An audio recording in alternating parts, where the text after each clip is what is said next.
Alden spotted sa airport, pauwi na raw mga kasembreros. Tapos, another teaser, no? Drop mga kasembreros. Tapos, si Kath naman ay parang binibihisan dito, no? Yan at marami pang items sa vlog na ito. Unahan ko itong teaser nila mga kasembreros nag-drop ng panibagong teasers. Sina Alden at ang View Philippines. Ang pinagtataka ko dito, sabi ni Alden, bago lang niya na-post ito sa Instagram niya mga kasembreros. Yung sa Love Siargao nga, no? Yung pinost niya dito ay Siargao Philippines 5 days to go. Hindi ko na alam kung na-move ba yung kanilang tawag dito, yung kanilang pagpapalabas sa View mga kasembreros. Kasi ito ay bagong post niya mga kasembreros. 4 hours, 53 minutes ago nga lang ito.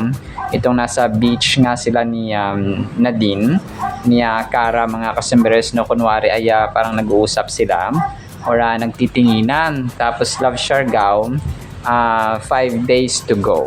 So hindi ko sure kung na-move yung kanilang yung kanilang schedule kasi di ba 26 yung unang nasabi so dapat 3 days to go mga kasembreros.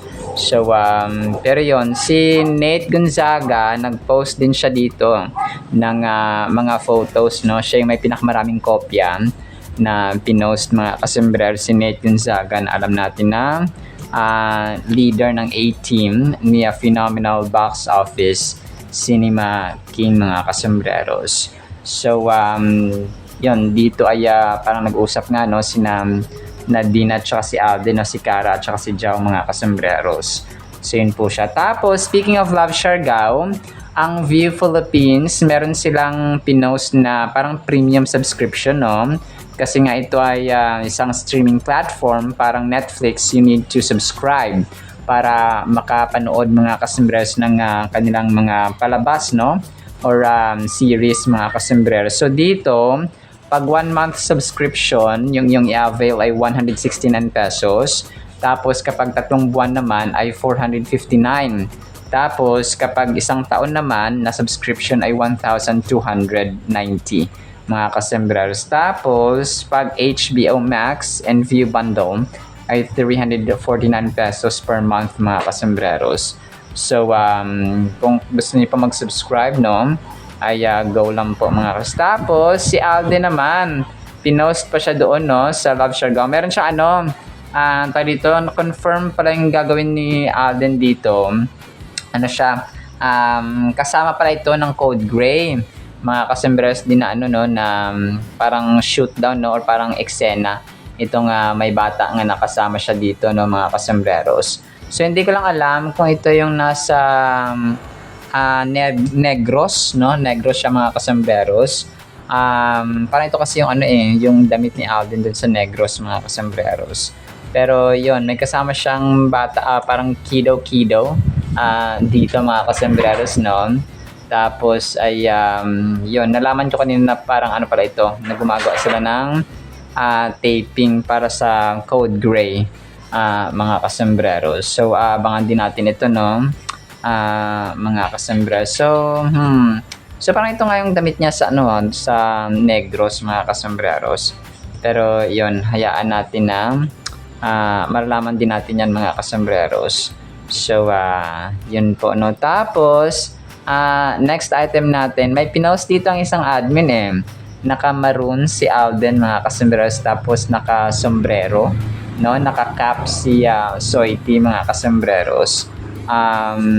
Pero ito ay parang somehow throwback, no, na picture mga kasembreros ni Phenomenal Box Office Cinema King, na of course ay very igop, no, parang napa beautiful eyes pa siya Alden dito. 3 hours ago, 136 reactions, no. Hello po, sabi ni admin mga kasembreros, no, nag-post nitong picture ni Phenomenal Box Office Cinema King. Tapos si Kath naman, may pinost ng isang admin bago lang na parang siya, parang binibihisan siya dito mga kasembreros, no. Tapos ay pero ito po ay part yata ng kanyang ano, ng kanyang tawag dito, ng kanyang Madame Tussauds na wax figure, mga kasombrero. So ito po ay parang throwback, no? Mga kasambreros. So, yun, parang kulit-kulitan si Phenomenal Box Office Cinema Queen dito, no? Mga kasambreros. So, inaayusan, sinusukatan at saka binibihisan dito si Phenomenal Box Office Cinema Queen, mga kasambreros. So, mag-abang tayo, no, ng kanyang Madame Tussauds na wax figure. Palagay ko pupunta si Kath doon sa Hong Kong, mga kasambreros. Hoping, no, na pupunta siya doon kasi yung OWA nga ni Alden, di ba? Nasa, ano rin siya, nasa, dito, nasa Hong Kong din siya last time, mga kasambreros. So, yun po, no. Tapos, ito, hindi ko lang sure kasi ito ay pinost kanina or parang nung nakaraan, mga kasambreros, no. Nasa GMA Regional TV yung background ni Alden, tapos parang nasa isang fan meet, kumakanta siya dito, mga kasambreros. So, naka-blue dito si Alden, mga kasambreros. Yung kanta niya dito ay that's whatever when I'm gonna So parang ganun. Sorry, pangit ang boses ko, mga kasambreros. Yun po. Pero para sa mga throwback ito, no, mga kasambreros, last year yata, no, mga kasambreros. Tapos yung wax figure ni Kath sa Madame Tussauds ay binalita, of course, ng ABS-CBN 9 hours ago. Sabi dito ng ABS-CBN News, Catherine's next big milestone. Another career milestone awaits kapamilya star Catherine Bernardo as she is set to have her own wax figure at Madame Tussauds in Hong Kong. So, daming likes sa 16,800. 9 hours pa lang na pinost ito, mga kasambreros. So, ito po ay aabangan din natin, mga kasambreros, na Madame Tussauds ni Phenomenal Box Office Cinema Queen. Tapos, major item tayo. Alden spotted sa airport. No? Tapos yung caption kasi doon, pauwi na. No? Sabi, mga kasambreros. Inisip ko from ano ito, from Negros. Pero, aeroplano ba? From airport, from Negros, mga kasambreros. So, kasama nito si Laysam. And then, nakabag sila, of course, na black, no? Nakatalikod lang sila, mga kasambreros, eh. Ang iniisip ko, parang, okay, so baka, ano, parang galing sa Hong Kong or galing ito sa London Barrio Fiesta, mga kasambreros, nung July last year, no? So, parang ganoon. Parang hindi ito recent, eh, kasi kung recent, dapat marami ang nag-post, mga kasambreros. Kasi malalaman at nakikita naman sila, no, mga kasambreros, na ito, ma-recognize sila ma-recognize sila agad-agad, mga kasambreros, kasi nga Phenomenal Box Office Cinema King ito. Tapos ito, shinare ng admin kanina, isang behind the scene, mga kasambreros, sa The World Between Us, no. Ito po ay eksena doon na kung saan ay parang ikukulong, no, at proven guilty si Alden sa korte, mga kasambreros. So, yun, nagmamakaawa siya, no, nagmamakaawa siya na patawarin at saka sinasabi niyang ang sisinungaling, mga kasambreros.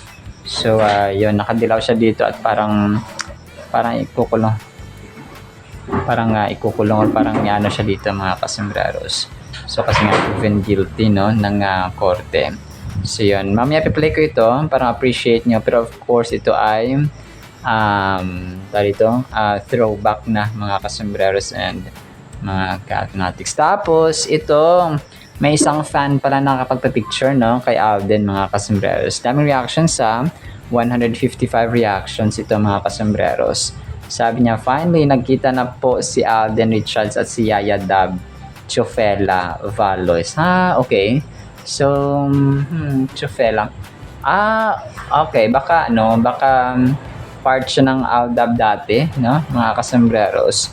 So, ang iniisip ko rin dito, ito yung time na nagkaroon ng shoot sina Alden sa Code Gray sa Laguna. Kasi yung ano niya dito ay Alta, no? Alta Medical yung kanyang damit. So, parang ito yung time na nagkaroon sila ng parang medical mission sa Laguna. Mga kasambreros, nag-shoot sila ng Code Gray doon. So, parang ito yon yung suot ni tawag dito ni Alden. So parang kasi kanina lang yan pinost din or kagabi 22 hours ago mga kasambreros ito. So yon parang ano lang ito, parang na late lang niya na post mga kasambreros sa kanyang Facebook page. Tapos ito yung bumisita si Alden dun sa Menegros, birthday doon ni Sir, yung naka-orange mga kasambreros, si Francis pala mga kasambreros, no? Parang bumati siya ng birthday si Alden, no? Para kaya Francis mga kasambreros. So sabi niya pumunta siya dito sa birthday ko, ito yung friend ko, kilala niyo ba? Sabi niya. Tapos yun, kung sino ba yung nakapanood nito, see you soon po, sabi niyang ganoon, no? Bumati si Phenomenal Box Office Cinema King. So ito yung time na pumunta siya ng Negros nga mga kasambreros. So bumisita si Alden sa isang parang foundation, no? At saka nag-shoot na rin ng kanyang ng kanyang para si advocacy at saka Code Gray mga kasambreros. So halo-halo na. Tapos kasi kung Code Gray, inisip ko rin dapat may mga ibang artista pero this time siya lang, no? Sina Mama Ten at saka si Laysam. So wala sina Faith Da Silva or yung ibang cast ng Code Gray. So yun din yung tinitinan kong angulo na hindi siya part ng Code Gray kundi part ng kanyang AR Foundation, mga kasambreros or advocacy or Hero for All pwede rin po. Tapos ito 3 hours ago, Happy Tuesday everyone. Pinost ito, no? Tapos picture ni Alden na may tatak na mentor, no? Naka-black siya dito at parang pinapayungan, no? Nakasmile si Phenomenal Box Office Cinema King. So parang ano siya, parang dito, parang throwback din ito mga kasambreros, no? Na picture ni Alden mga kasambreros. So, yun po. Actually, yan lamang sa ating Kathleen items. Replay ko po itong videos ni Alden, no? Tapos, pakinggan natin ang napakagandang salita po ng Panginoon. Isang pinagpalang araw po bawat isa. Hello guys, meron akong bisita. Pumunta siya dito sa birthday ko. Ito yung friend ko. Kilala nyo ba? Guys, Kuya Francis, happy birthday.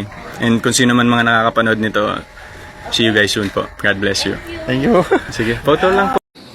He is hereby sentenced to suffer the penalty of reclusion perpetua for a period of 20 years, 1 day to 40 years.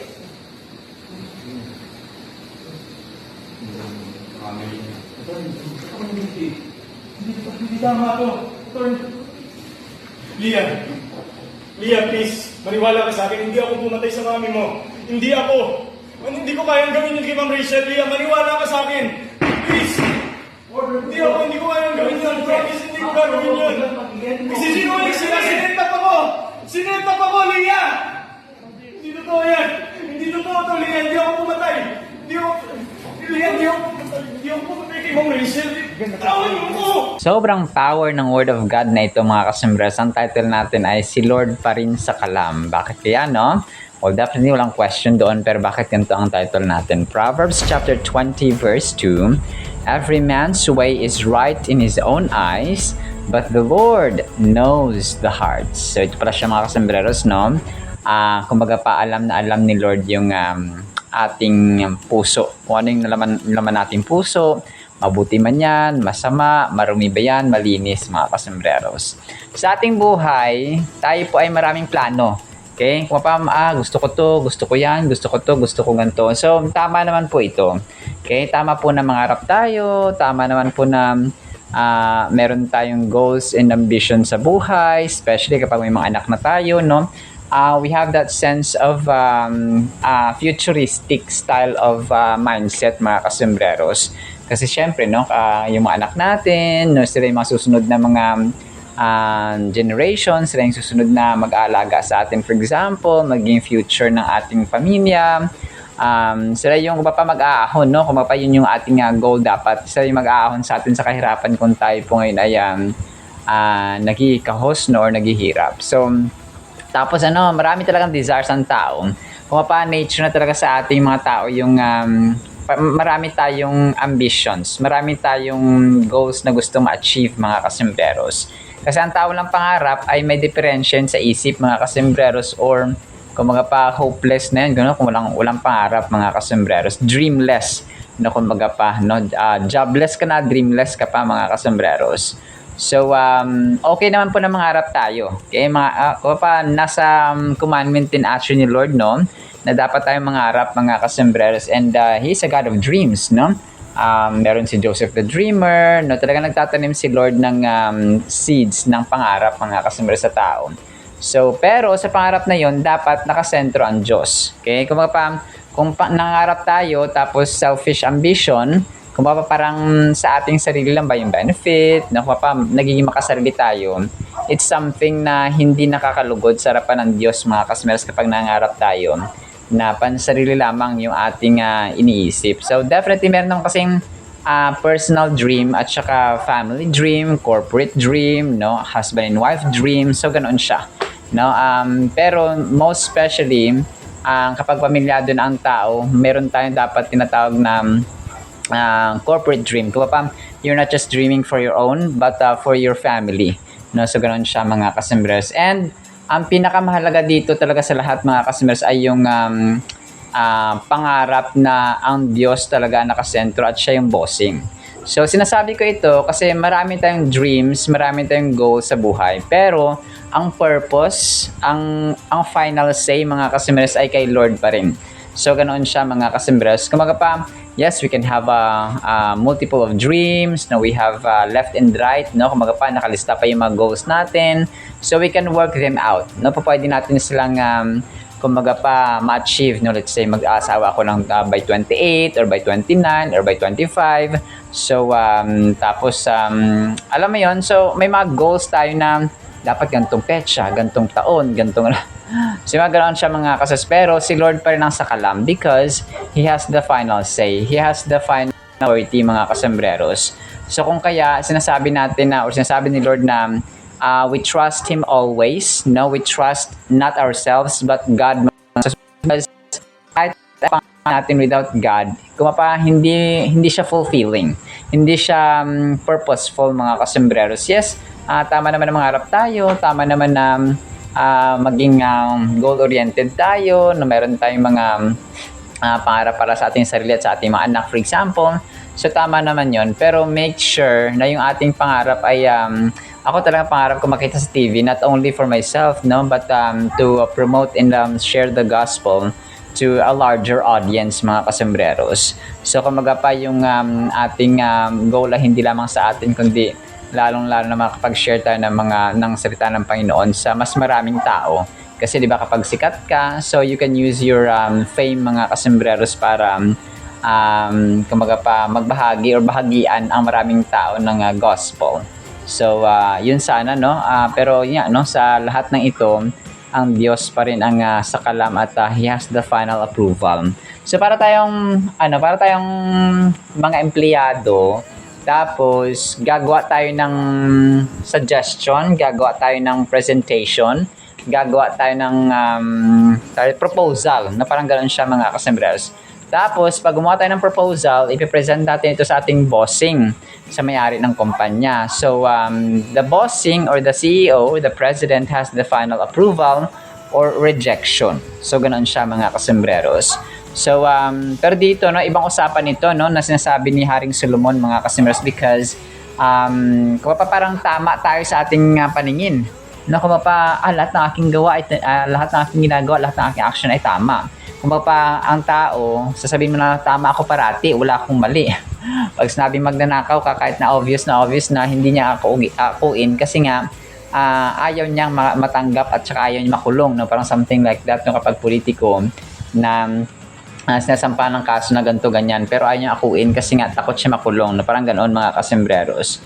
So alam niyo, nakakairita yon na parati akong tama, no? Parang obvious na kunwari sa loob ng bahay or kung sino man dyan na kaibigan, for example, yung obvious na mali naman niya, pero ayaw akuin kasi nga sa tingin niya tama siya, pero kung sa paningin ng mga kaibigan at sa mga tao sa paligid niya, mali naman siya talaga mga kasembreros. So mahirap pakisamahan ng mga taong ayaw tumanggap ng kamalian. Kaya parati mo natin tatandaan yan mga kasi tinetest talaga yung patience natin, yung love natin sa mga taong ganoon na obvious naman na mali pero ayaw pa rin tanggapin, no? Parang ganoon mga kasembreros. So nagpapakita actually ng pride no, ng ng kayabangan na bakit ayaw mong tanggapin ng mali mo, tao naman tayo, natural lang naman na nagkakamali tayo, no? Something like that mga kasembreros. So yun, mas lalo na sa Panginoon, no? Kapag hindi tayo nagko-confess ng ating mga kasalanan, although alam naman na ni Lord yung ating kasalanan, yung laman ng ating puso mga kasembreros, but we refuse to confess, we refuse to repent, we refuse to say sorry, no? Sa Panginoon mga kasembreros ay hindi po yan nakakalugod sa kanyang harapan. So ito yung sasabi dito ni Haring Solomon na every man's way is right in his own eyes, no? Sa ating sariling paningin, sa ating sariling evaluation, tama tayo pero mali. So siya, but the Lord knows the heart. So ganun siya. And ayan pa, no? Kunwari tumutulong tayo, pero yung heart pala natin ay galit or parang may ibang motibo, may ibang intention mga kasembreros. So hindi rin po yung nakakalugod sa harapan ng Panginoon. So dapat kapag tumutulong tayo, for example, yung intention dapat ng heart natin ay genuine, sincere and authentic mga kasembreros. So hindi siya pakitang tao, kumbaga pa. Now, the verse from Proverbs chapter 20 verse 2 deals with respect and implications of provoking authority. The analogy of a king is used to emphasize the seriousness of anger and its possible consequences. A king's wrath is depicted as a fearsome, much like the roar of a lion, so which symbolizes strength and power. So ito siya mga kasembreros, no? Na sobrang ganda. And actually, talaga nakaka-amaze mga kasembreros na kapag hindi natin tinatanggap, and yet alam ni Lord yung ating kamalian, and yet tinatanggap pa rin niya tayo every time we come to Him, every time we humble down ourselves mga kasembreros sa kanyang harapan, ay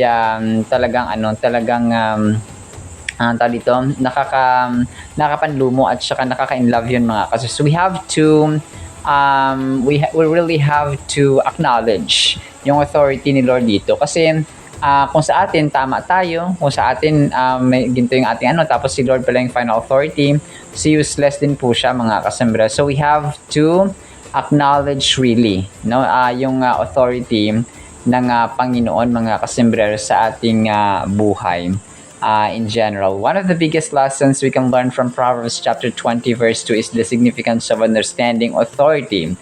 Authority figures, whether they are parents, teachers, or community leaders, play crucial roles in our lives. So, yung authority, hindi lamang siya yung, of course, nung given na si Lord mga kasembreros.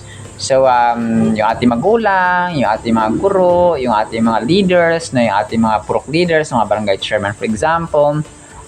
So sila yung mga yung ating mahirap minsan sa ating mga government leaders na corrupt. But pero malayo na tayo doon mga kasama, dito tayo sa may parents natin, no, na definitely na pinagkatiwala tayo sa kanila ni Lord, tapos sila din sa atin mga kasembreros. So ganoon po siya. It is vital that we acknowledge their position and approach them with respect they deserve. So, ganoon. Kung alam natin kasi yung kapag in-acknowledge natin yung kanilang position, yung kanilang role sa ating buhay, si nanay natin, tatay natin, so definitely, igagalang natin sila mga kasembreros kasi respect yun, no? Talagang command ni Lord mga kasembreros na igalang natin ang ating mga magulang, ating mga community leaders, yung ating mga Kapapa elders, kapapa in particular na rin po mga kasembreros. So sa final thought natin, reflecting on Proverbs chapter 20 verse 2 encourages us to engage thoughtfully and respectfully with authority figures in our lives. So we gain wisdom by understanding the importance of communication, the impact of actions, and the significance of recognizing authority. So ganoon siya mga kasembreros. So yung authority talaga ni Lord, no? Yung pinaka mahalaga sa lahat mga kasembreros, na kung saan ay kailangan nating i-recognize na sa kanya pala lahat nagmumula, sa kanya lahat nagmumula. So ganoon po siya mga kasembreros, no? Kasi ano yan eh, no? Kapag tayo po ay hindi natin hindi natin na-recognize yung presence. By the way, sorry po, Proverbs 21 verse 2 pala, no? Sorry mga kasembreros. So 21 verse 2 pala ito, hindi 20 verse 2. So, my bad. So, pero yun po siya, no? Ang meaning, ang definition yung sinabi natin kanina, yun po siya. Every man's way is right in his own eyes, but the Lord knows the hearts, mga kasembreros. So, ganoon po siya. Talagang, always and always yun, mga kasembreros. The Lord knows everything because He is an omniscient God, mga kasembreros. And for us, na mga creation niya ay dapat na, yun, no? Sa Kanya ang final say, mga kasembreros, in every thing forever and ever. Alright? Sinama sa ating Word of God, ha?